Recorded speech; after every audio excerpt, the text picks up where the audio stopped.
The grace of God and this free gift of the righteousness of God doesn't abound to anybody except through the true Christ. And the true Christ is the Christ that's revealed in the Scriptures.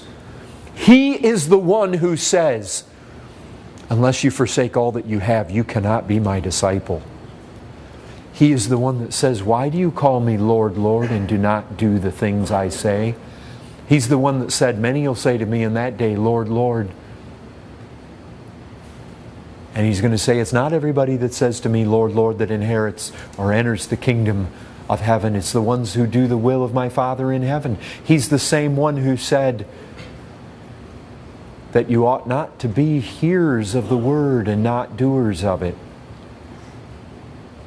He is the one who spoke this way. He is the one who said, when you have a meal, don't invite your rich friends. Invite the poor. He's the one that said, take your possessions and go sell them so that you have something to give to the poor. He's the one that said, you'll prove to be my disciples a number of different ways. By the way you treat His Word, by the fruit that you bear. He's the one that said repeatedly, follow me. And when men didn't follow Him, they went away and perished. Jesus Christ is the one who all judgment is going to be committed to. Jesus Christ of the Scriptures said hard things to men. He said, unless your righteousness exceed that of the most religious people of that day, you will not inherit the kingdom. He's the one that said not to store up treasure here, but to lay it up in heaven. He's the one that said, blessed are the poor in spirit, blessed are the meek, blessed are the mourners, blessed are the peacemakers, blessed are those that hunger and thirst. Not in that order, but those. He's the one that said that. He's the one that said that you would do such works that God would be glorified in heaven. He's the one that said you'll pray, you'll fast, you'll give, and don't do it like the hypocrites.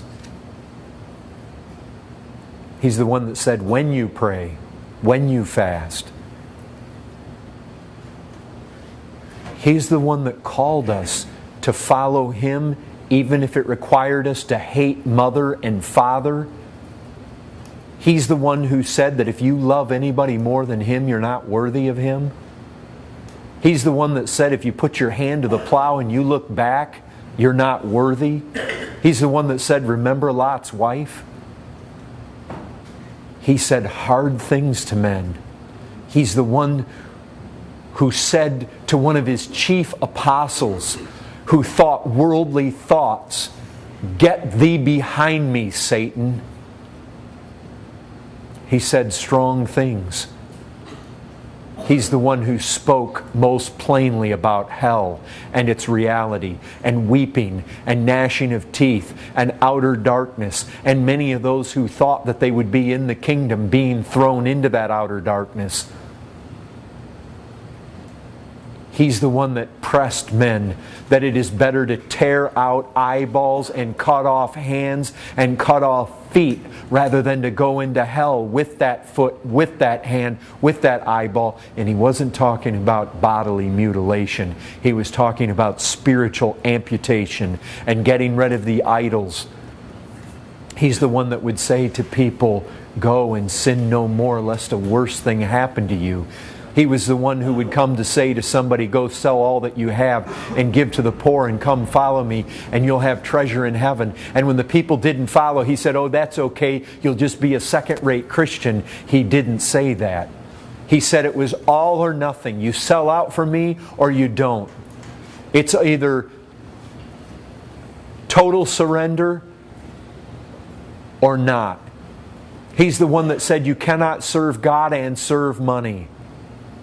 This is the Christ of the Scriptures. He didn't play games with anybody. He laid it on the line. He always said, you need to count the cost. It's free, but it'll take everything. He's the one that said, strive to enter in. He's the one that said the kingdom of heaven is taken by force, by violence. He's the one that said, strive to enter in, because many will seek to get therein and they'll not be able. He's the one that said that on Judgment Day, if you did not give your life to feeding and clothing and giving to drink and serving the needy, you will be told to depart and you'll be on the left hand. He's the one that told men to follow Him. And no matter the cost, He's the one that said that you need to love Him more than you love your own life. And if you love your own life more than Him, you're not worthy of Him. He's the one that said, better to die, better to lay down your life, better to give it all and have Him. He's the one that told the parables. He's the one that warned. He's the one that said, here's a man. He went and sold all that he had that he could have this treasure, who is Christ. He went and sold all that he could have this pearl of great price to have Christ. He told about people who would gladly receive but not be able to endure suffering and persecution and fall away. He warned about those who would become so twisted up with cares of this world that they would become fruitless. He warned about those who were fruitless, that they were like trees ready to be chopped down and thrown into the fire, or vines. He said, abide in Him. He was not as C.S. Lewis said, He was not a tame lion. He came the Lion of the tribe of Judah, and when He walked among men, He said, learn of me, I am meek and lowly. And at the same time, He spoke with such boldness and power and lion-likeness. And He didn't mince His words. And this is the Christ. This is the one. This is the one. There is no other. You can, listen, you can call Him Christ, but if you make Him out to be less than what I just described, He is not the Christ of the Scriptures. He is another man. He is a figment of your imagination, and He does not save. Oh, brethren, folks, ladies, gentlemen, friends, visitors, this is a salvation that is without comprehension. It is not to be compared. This is a salvation that Jesus offers, whereby He comes in and He forgives all your sin. Not just a little bit of it, all of it. And He doesn't just forgive the things that you accidentally did and didn't realize you did, like with the Old Testament. You remember how it was?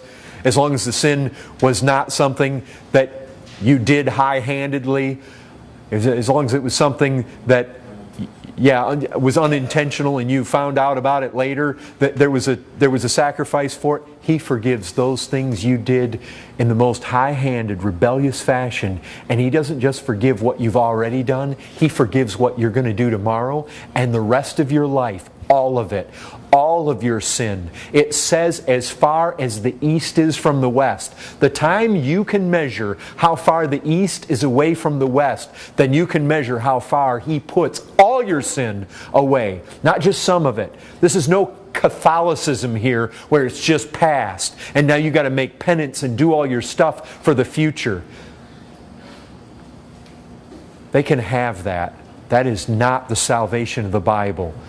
Jesus Christ offers you full atonement. Full atonement can it be? Yes, it is. For all your sin. For everything. You say, what if I've murdered? Heaven has murderers. What if I've raped? What if I've committed all sorts of horrible sexual things? What if I've had bitterness and covetousness? What about sexual immorality and all sorts of impurity? And what if I was a thief? And what if I've done these horrible, wicked things and dishonored? What if I've torn up Bibles before? And what if I've hated God's people and I've done the most wicked and foul and abominable things? Listen, Jesus Christ, when He left heaven, He came down here to seek and save sinners. And if you're a sinner, He came to seek people just like you. Jesus Christ died for the ungodly, we read earlier in chapter 5. You say, that suits me, I'm ungodly. Well, that's who He came to save. And look, He didn't...